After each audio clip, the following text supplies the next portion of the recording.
Well, when I first got drafted by the Lakers, Jerry West was the head coach still, 78. So when I got there, they had Norm Nixon, Kareem, and Jamal, but they also had a lot of players with, at this time, they had this no trade, no cut contracts.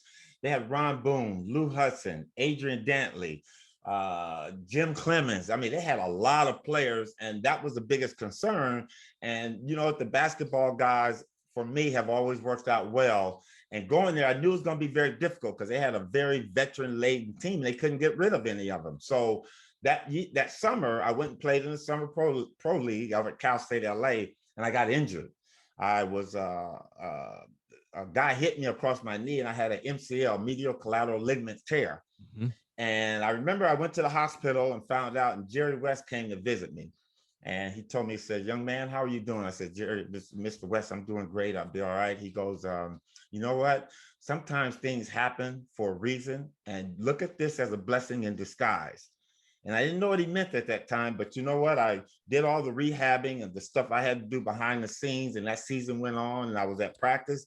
And Jerry used to come over and tell me, he said, "Coop, just listen to what we're doing, learn, get your rehab together. And once you're able to get out and get your conditioning and all of that." And slowly things worked itself out to where at the end of that year, I got to play the last 2 games of the season, played against the Washington Bullets at that time, and I played 7 minutes and I scored 8 points. And that was my shining. And after that game, Jerry says, "You know what, you belong."